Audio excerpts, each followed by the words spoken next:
Queridos, amados, domingo retrasado, nós compartilhamos com os irmãos sobre resoluções. O que são resoluções? São decisões, são autodeterminações, aquilo que você se autodetermina a fazer. E eu citei como um grande exemplo de resolução um pastor do século XVIII, chamado Jonathan Edwards. Inclusive o pastor Eduardo, ele está postando no Instagram dele e no WhatsApp da igreja as 70 resoluções, que eu estou achando muito legal. Então, porque é um tempo da gente repensa aquilo que a gente fez e a gente começa a se programar para aquilo que a gente quer realizar em 2025. Então, Jonathan Edwards, ele fez isso não apenas para um ano da vida dele, mas ele fez isso para a vida dele como um todo. O material ele é gratuito, inclusive o próprio pastor Eduardo compartilhou com a gente no grupo de WhatsApp, as 70 resoluções de Jonathan Edwards, né?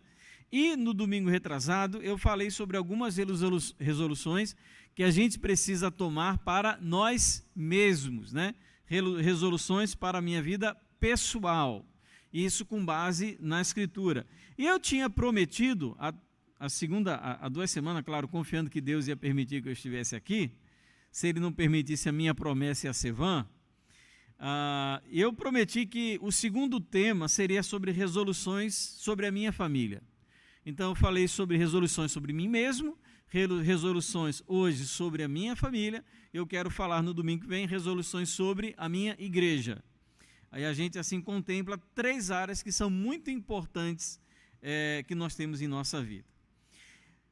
E eu quero que você abra na Bíblia aí um texto, lá em 1 Timóteo, capítulo 5, versículo 8. Vamos ficar de pé. Vamos ficar de pé. Nós vamos fazer a leitura. Primeiro eu vou convocar os homens a fazerem a leitura e depois as mulheres a lerem esse texto. E no final, todos nós vamos ler juntos 1 Timóteo capítulo 5, versículo 8. Amém? Primeiro os homens, vão me acompanhar. Amém? Vamos ver. Se alguém não tem cuidado dos seus, e especialmente dos da própria casa, esse negou a fé e é pior do que o descrente. As mulheres, se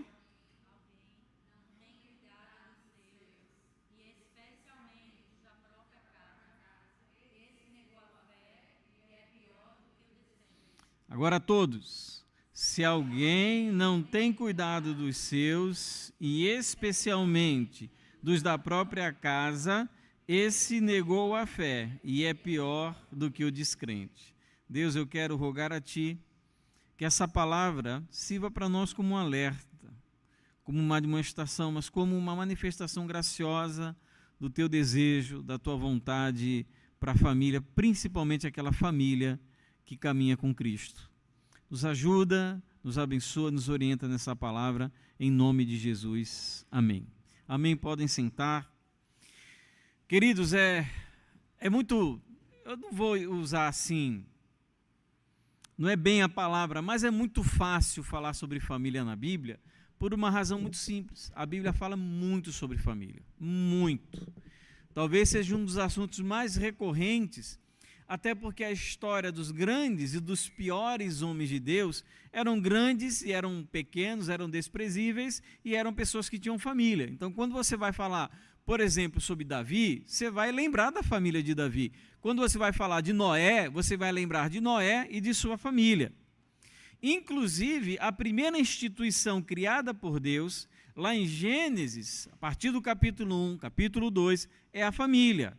Então, o texto bíblico, ele começa falando sobre a criação da primeira família.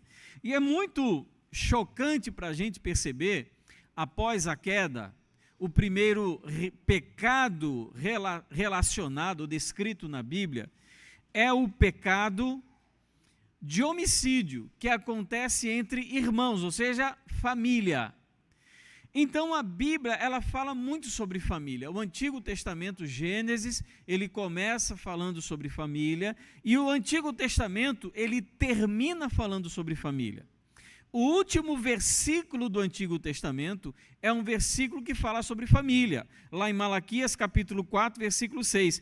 Ele converterá o coração dos pais aos seus filhos e o coração dos filhos aos seus pais, para que eu não venha e castigue a terra com maldição. Esse texto é dita como a razão da manifestação da chegada de João Batista, lá em Lucas, capítulo 1, versículo 17. Ou seja, o Antigo Testamento, ele começa com uma família, ele encerra falando sobre família, e o texto de Lucas, que fala sobre a vinda de João Batista, fala também sobre família.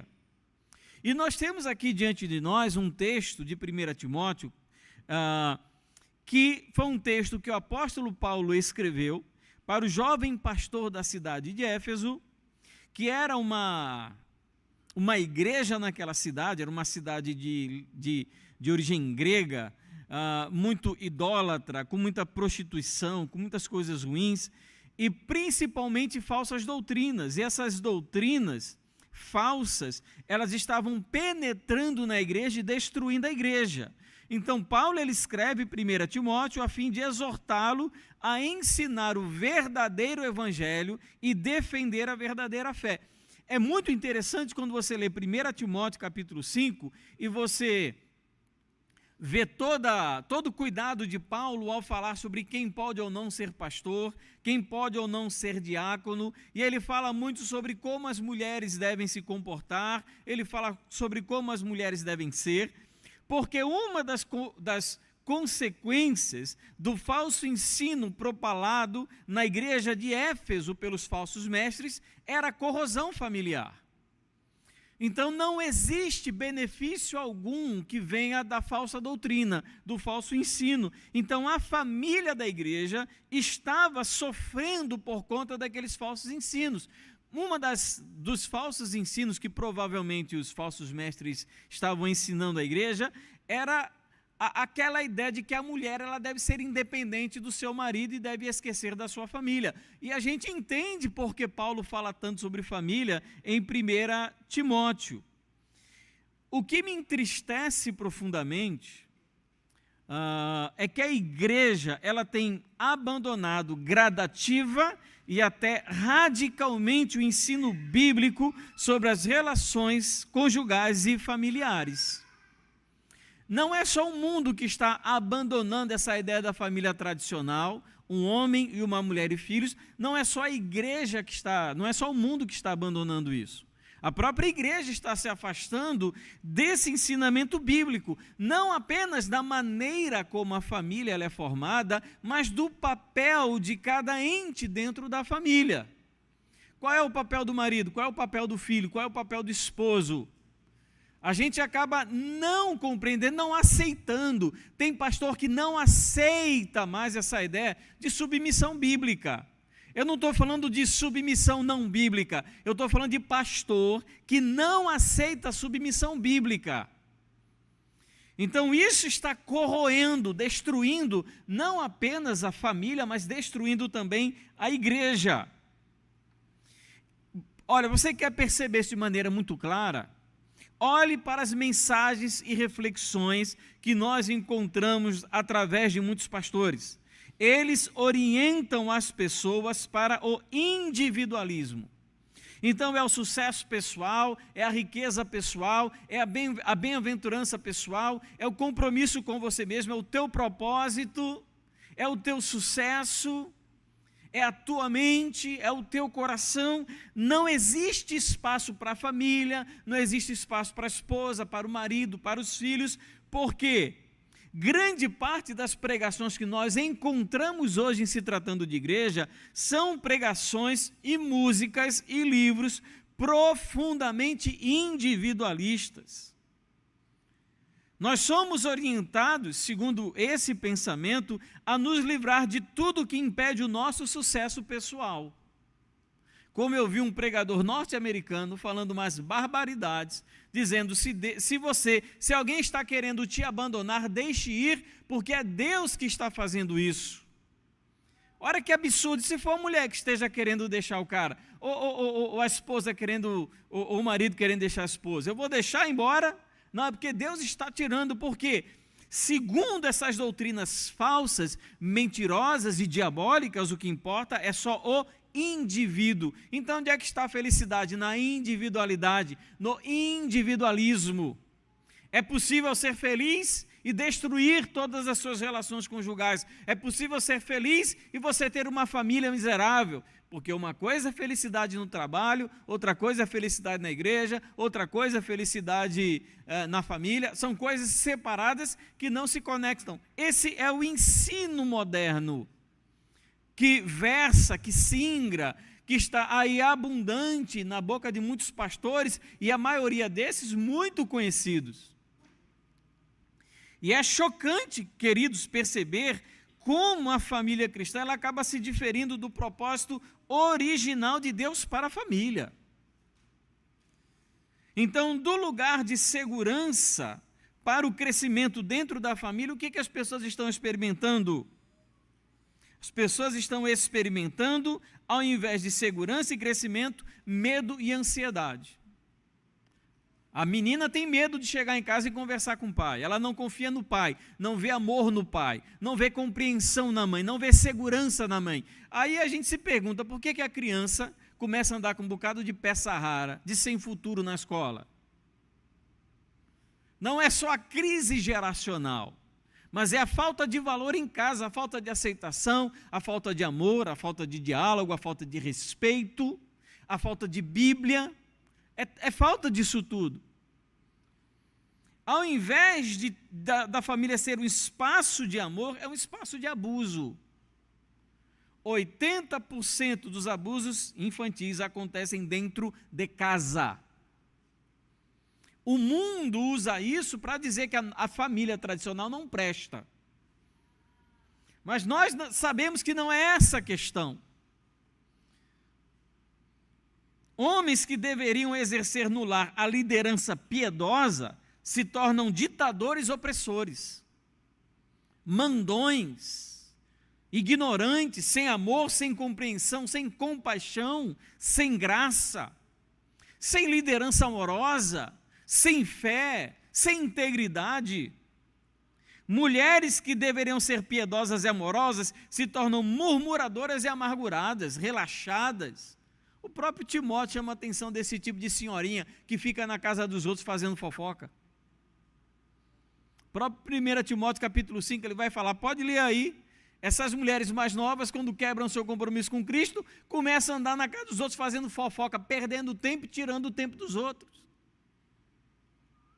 Filhos que deveriam ser treinados na piedade e no conhecimento de Deus, são nutridos no mundanismo por pais que não se preocupam com sua fé, nem na sua família e muito menos na igreja. Aí a gente se pergunta, porque o filho chegou na faculdade e decidiu virar transgênero. Porque você encontrou na bolsa do seu filho aquelas sedazinhas que o pessoal usa para apertar um baseado, você achou um bocado na mochila, meu filho, o que está acontecendo? Passa a vida toda sem encontrar um bom exemplo dentro de casa, sem encontrar Jesus dentro da sua própria família, não vê os pais dando valor algum à espiritualidade, e quer que a criança aprenda o quê? Você acha que essa criança, esse jovem, esse adolescente vai aprender o quê? Quando o pai leva a sua filha ao altar, entrega para um rapaz, 1 mês, 2 meses, a mulher está voltando para casa, a menina voltando para casa porque o marido traiu, porque o marido bateu. O que esse menino aprendeu dentro de casa? Olha, se tem algo que nos dá a paga das nossas ações, são os nossos filhos. São os nossos filhos. Se a gente errar com eles, eles vão nos recompensar pelos nossos erros. Nós anteriormente falamos sobre resoluções pessoais.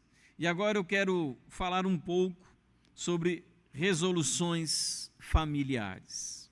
O que nós precisamos resolver em se tratando das nossas famílias. Esse texto de 1 Timóteo, capítulo 5, ele vai tratar de um assunto muito específico que pode ser estendido para a nossa compreensão acerca do papel do cristão dentro da sua família. Ele vai falar sobre o cuidado das viúvas. É esse assunto que motiva esse texto. O que estava acontecendo? Na igreja que Timóteo era pastor lá na cidade de Éfeso, algumas viúvas estavam sendo abandonadas e não estavam tendo recurso material da igreja para que elas tivessem uma sobrevivência digna. No Antigo Testamento, haviam leis muito específicas e rígidas para proteger os dois grupos, que eram os mais desfavorecidos da sociedade da época, que eram os órfãos e as viúvas. A gente lê isso em Êxodo 22, 22, Deuteronômio 24, 17, Deuteronômio 19, 21, Salmo 68, 5, Isaías capítulo 1, versículo 17. Nós encontramos de maneira abundante a proteção que deveria se dar a esses grupos. E foi isso que motivou a eleição dos diáconos em Atos capítulo 6, versículos 1 a 6, quando as viúvas gregas estavam sendo esquecidas na distribuição dos alimentos. O que os apóstolos fazem? Elejam para si diáconos. Curiosamente, os diáconos, a maioria dos escolhidos, eram com nomes gregos, já para não ter problema ninguém julgar ou questionar a integridade daquilo que estava fazendo. A grande questão que Paulo vai trazer nesse capítulo de 1 Timóteo 5 é definir quem deveria ser considerada como viúva. Não era só ter um marido morto. Ela não poderia ser nova, ela tinha que ter mais de 60 anos. Ela precisava ter uma vida piedosa, ser uma mulher de oração, uma mulher ativa na igreja. Quer dizer, não era só ser viúva. Ela, de fato, precisava desse cuidado da igreja, porque não tinha sequer parentes próximos que pudessem ajudá-la. Então, essas mulheres, elas seriam enquadradas dentro da igreja como viúvas e seriam alimentadas pela igreja. Então, não é só uma questão de idade, é uma questão de estar desamparada, porque ele disse, uma mulher tem filhos, é responsabilidade dos filhos cuidar dos seus pais. Porque senão a igreja ela fica pesada, ela não vai ter condições de ajudar de fato a quem precisa. E algumas viúvas da igreja, pasmem, estavam sendo abandonadas pelos próprios filhos crentes. Já que tem a igreja para cuidar, eu não vou fazer nada. É responsabilidade da igreja. E Paulo, ele escreve esse capítulo 5 de 1 Timóteo para tratar sobre esse assunto. E esse versículo 8 que nós lemos, que é um versículo muito incômodo, muito forte, se alguém não tem cuidado dos seus, especialmente dos da própria casa, esse negou a fé e é pior que o descrente, ele tem uma relação direta com o versículo 3. Honre as viúvas que não têm ninguém para cuidar delas. Então, é sobre esse assunto que Paulo está tratando aí em 1 Timóteo. Só que esse versículo, ele nos traz algumas lições muito importantes acerca da nossa família cristã. Quando eu digo família cristã, não estou dizendo da família igreja, eu estou dizendo pai, mãe, filhos, avós, netos, tios, tias. E sempre que a gente fala em família, a gente sempre pensa em esposa e esposa, não é? E a gente descarta ao falar de família, filhos. Não pense dessa maneira nessa reflexão que eu estou falando. Eu não estou falando de casal, eu estou falando de família, papel de pai, papel de mãe, papel de esposo, papel de esposa, papel de filho, papel de avô, de avó, de neto. É sobre isso que eu estou falando. E como Paulo ele nos ensina, ou ensina a Timóteo, nós hoje nos alimentamos desse ensino. Ele vai falar que o trato da família, ou o trato com a família, vai dizer muito acerca de quem nós somos. Ele começa dizendo, se alguém não tem cuidado dos seus, especialmente os da própria casa. A primeira coisa que Paulo vai falar, vai nos apresentar nesse pequeno texto de 1 Timóteo 5,8, é que existe uma relação inseparável entre a vida cristã verdadeira e a vida pessoal no seu aspecto mais íntimo, que é a família. Não há como separar, é indivisível, é impossível você cindir, você excluir uma coisa da outra, a sua vida cristã e a sua vida familiar. Se uma é falsa, a outra é falsa também. Não há como dizer, eu sou um bom pai, mas eu sou um péssimo crente. Você não é nenhum dos dois, você é um péssimo crente, um péssimo pai. Eu sou um ótimo pai, mas sou um péssimo crente. Não existe. Sou um ótimo crente, um péssimo pai? Também não. Porque as duas coisas estão ligadas. Há na expectativa da fala de Paulo, em que uma pessoa transformada por Cristo assume sobre si a responsabilidade de cuidar de sua família. E aqui, amados, eu estou indo além das viúvas desamparadas. Porque não há testemunho mais poderoso do que o testemunho dado a partir da relação familiar. Se o teu filho diz que você é um homem de Deus, pode acreditar que você é um homem de Deus. Se a tua esposa diz que você é um homem de Deus, pode acreditar que você é um homem de Deus. A não ser que ela não saiba o que é um homem de Deus.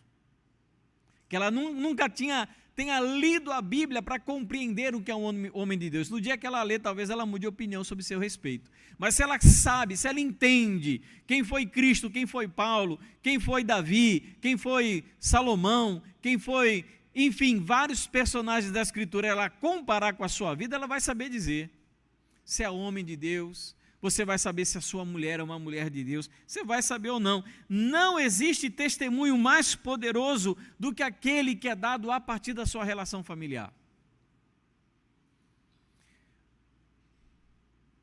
Queridos, coisa mais fácil do mundo é você impressionar qualquer tipo de auditório desconhecido.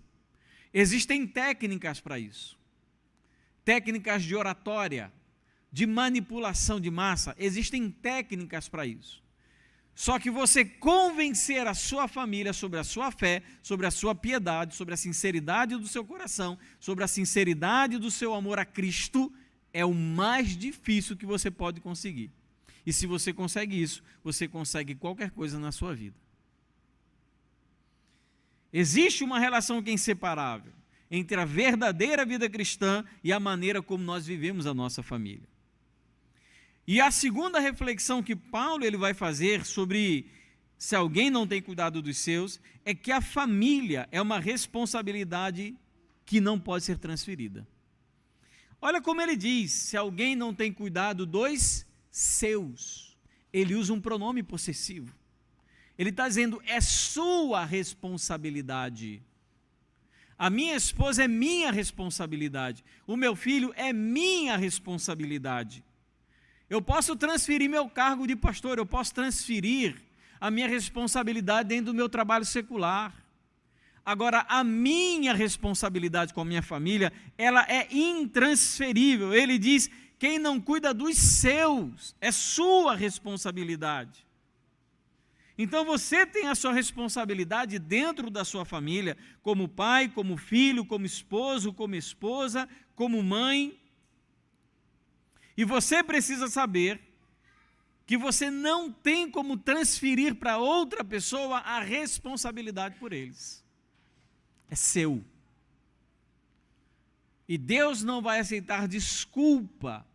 Não, mas porque o governo, porque a prefeitura, porque o governo federal, é sua responsabilidade, é minha responsabilidade. E se ela é minha responsabilidade, eu preciso entender que a minha família, sendo minha responsabilidade, uma responsabilidade que não pode ser transferida, eu preciso entender que a minha família sempre será a minha prioridade. Isso é tão forte que em 1 Timóteo capítulo 3, quando Paulo ele está falando sobre o ministério do pastor, sobre o ministério do diácono, ele vai dizer o seguinte: governe bem a sua própria casa.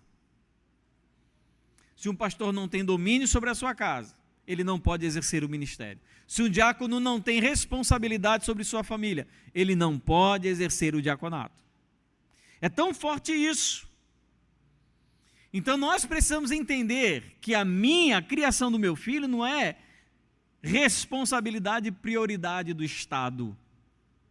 É minha prioridade. A educação do meu filho, o cuidado da minha esposa, o cuidado do filho pela mãe, pelo pai, a obediência é algo intransferível e torna para a gente uma prioridade. E ele fala, se alguém não tem cuidado dos seus, o que aconteceu? Ele fala, negou a fé.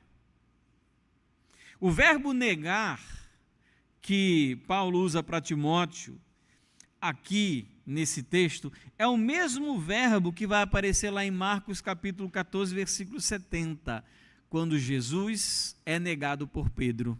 E diz que Pedro negou a Jesus. É o mesmo verbo, é a mesma atitude, é o mesmo comportamento, é negar, é abrir mão, é abdicar. A fé cristã genuína é incompatível com maus pais e maus maridos, más mães e más esposas e maus filhos. É isso que ele está dizendo. Se você é um mau filho, você não é um crente genuíno. Se você não sabe ser esposa, você não é uma cristã genuína. Você está em falta, você está negando a sua fé. Você declara a sua fé, você declara o seu amor a Jesus, você canta as músicas evangélicas, você frequenta o culto, você vai à igreja, você participa de departamento, você exercita o seu ministério, você ajuda no projeto, você faz tudo. Agora só tem um problema, a sua família não é sua prioridade, a sua família não é o que você tem de mais íntimo e mais importante, ela não é, você não vê essa separação, esse ato inseparável entre a sua vida cristã e a sua família. E o que é isso? Isso é negar a fé. Uma bênção na igreja, mas em casa é o Satanás purinho. Eu tenho um amigo meu que ele é policial civil há muitos anos, faz um tempo que eu não vejo, pessoa querida, e ele dizia o seguinte: pastor, o maior número de mulheres que a gente recebe na delegacia da mulher são de esposas de evangélicos.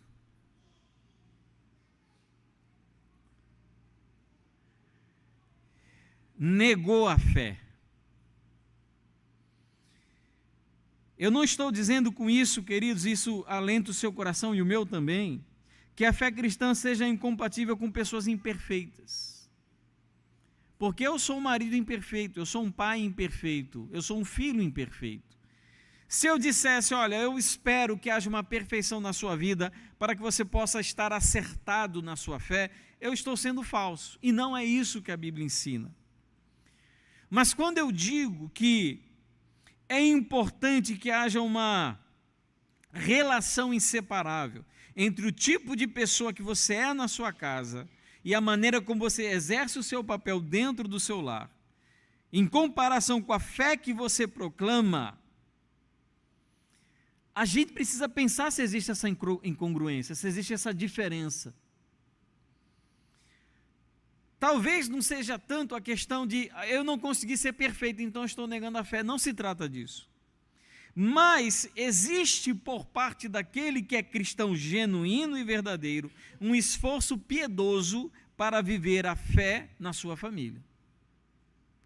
Então não é só questão de imperfeição, todos nós somos. Ninguém aqui é o marido ideal, ninguém aqui é o esposo ideal, ninguém é o pai ideal, ninguém é o filho ideal. E eu não vou esperar que o meu filho seja um filho ideal para que eu possa descobrir o caminho para ser um pai ideal. Eu ser um pai ideal está desconectado da responsabilidade do meu filho. Eu ser um filho ideal está desconectada da responsabilidade da minha mãe ser uma mãe ideal. É minha responsabilidade. É minha prioridade ser aquilo que Deus determinou que eu deveria ser. E o que eu quero dizer com isso é que eu deveria empreender todo tipo de esforço para que eu pudesse ter uma vida cristã genuína dentro da minha casa. Há um esforço contínuo e intencional de se viver a fé dentro da família. É algo que eu faço, que eu quero, que eu desejo. Meu pai é bruto, mas eu sou crente. Minha mãe não se preocupa comigo, mas eu sou de Jesus, eu vou amar, eu vou obedecer, eu vou cuidar, eu vou orar. Meu filho é desobediente, eu vou orientar, eu vou conversar, eu vou amar, eu vou cuidar da maneira que é minha responsabilidade. Então, deixe de culpar os outros por aquilo que você não faz. Faça aquilo que é a sua responsabilidade dentro da sua família. Para que não sejamos, como diz lá em Tito, capítulo 1, versículo 16, afirmam que conhecem a Deus, mas o negam por meio daquilo que fazem. A gente diz que ama Jesus, que conhece a Deus, que Ele é lindo, que Ele é maravilhoso, mas a nossa vida diz exatamente o oposto daquilo que a gente fala. E ele diz, negou a fé, e o pior vem por último, é pior do que o incrédulo. Quem é crente, ou diz que é crente, professa a fé em Jesus e não cuida dos seus, não cumpre a sua responsabilidade familiar, é pior do que o incrédulo. Não sou eu que estou dizendo isso, não. É Paulo que está dizendo a Timóteo. Os incrédulos não conhecem a Deus. Os incrédulos, ao não cuidarem dos seus familiares, eles não blasfemam o nome do Senhor porque eles não proclamam o nome dele. Gente, o que eu tenho visto de escândalos, eu não estou falando nem daquele irmão que colocou o cunhado na justiça, não. Estou falando da bola de neve que derreteu. De um marido que após o divórcio, olha o nível do absurdo, do escândalo e da blasfêmia. De um marido que agrediu fisicamente a mulher pediu o divórcio, inclusive dando parte do marido na delegacia e conseguindo medida protetiva. Coisa linda de Jesus, né? Oh, bênção, oh, aleluia! A mulher com medida protetiva contra o marido pastor. O marido morreu de maneira repentina e a mulher brigando na justiça para se tornar a dona proprietária da igreja. Que é um escândalo maior do que esse. O que é isso? É blasfêmia, é desonra ao nome do Senhor. E hoje parece, pelo amor de Deus, gente, Instagram virou uma lavação de roupa suja de evangélico, principalmente dessa liderança miserável que existe por aí pelo Brasil. Uma lavação de roupa suja, era um acusando o outro, outro acusando um falando mal do outro falando mal do... Proclamam que vivem uma vida, mas fazem completamente o oposto. O que é isso? É ser pior do que o incrédulo. Porque o incrédulo faz uma vergonha dessa, mas ele não leva sobre si o nome do bendito Cordeiro Salvador. Ele não proclama Jesus, ele não fala de santidade, ele não fala de amor à família. Então o mundo diz para ele que se dane você. Mas se somos nós, evangélicos, que amamos e proclamamos o nome do Senhor, entramos numa situação dessa, o nome de Cristo através de nós é blasfemado. Então, se acontecer com você alguma coisa desse tipo, o que eu lhe indico? Negue a sua fé, diga que nunca conheceu a Jesus, faça igual Pedro, pode fazer. Não, eu nunca fui, nem sei quem é. É melhor para você e para o Evangelho.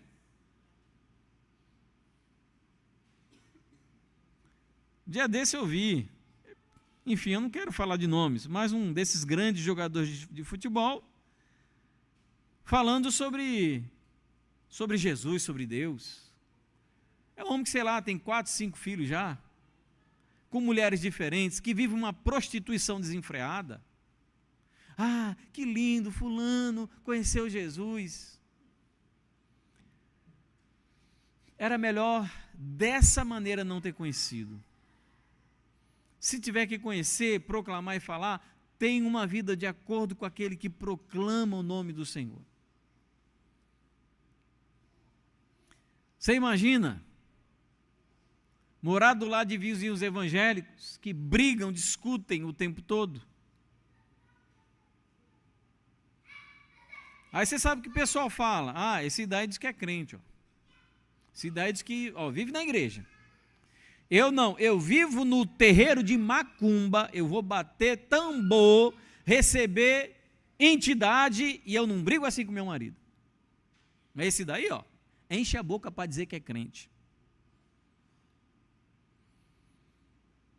Os crentes desonram, blasfemam e envergonham o nome de Deus, mesmo conhecendo. Isso nos torna irmãos mais responsáveis diante dele. E eu quero concluir falando de 3 resoluções, com base no que nós falamos, para você fazer em favor de sua família. Então, se você quiser anotar. Primeira, a resolução de reconhecer o tipo de abnegação que a vida familiar exige. Vou repetir. A resolução de reconhecer o tipo de abnegação que a vida familiar exige. Cuidar da família, segundo a orientação bíblica, dá trabalho. Se você não quisesse ter trabalho, virasse eunuco. Se mandasse para o Monte Everest, ficar sozinho. Casou porque quis. Cuidar da família, segundo o que diz a Escritura, não é fácil, exige esforço e é incômodo. Você tem que deitar com a mulher que você passou o dia odiando. Brigou o tempo todo, você vai deitar, deita do lado dela, aquele incômodo. E vem a palavra de Deus, olha, não se deixa pôr o sol sobre sua ira, e você precisa de reconciliação. Esse tipo de atitude é incômoda. De conversas difíceis, decisões impopulares, humilhação. O tipo de família bíblica é alcançado apenas com dedicação biblicamente direcionada. Não é segundo o que você aprendeu do seu pai, do que você aprendeu da sua mãe, não é a maneira como a sua família faz. Aqui a gente faz desse jeito. Você precisa transformar a sua família de acordo com o que a Bíblia diz. Não, mas porque na escola, na psicologia, na sociologia, na antropologia, na geografia, dizem assim porque da teoria não sei o quê, se dane a teoria. Eu valorizo psiquiatria, psicologia, antropologia, a minha formação em antropologia. Mas o que deve direcionar a minha vida familiar é o que diz a Escritura. E o meu esforço é para superar o meu pecado, a limitação do meu coração e levar a minha alma, minha mente, o meu corpo à submissão do que diz a palavra. Isso exige abnegação, exige esforço. Primeiro, então, seja resoluto em entender e aceitar que sempre vai existir de você abnegação. Segundo, faça a resolução de ser fiel naquilo que é essencial e fundamental. Procure cumprir bem o seu papel bíblico.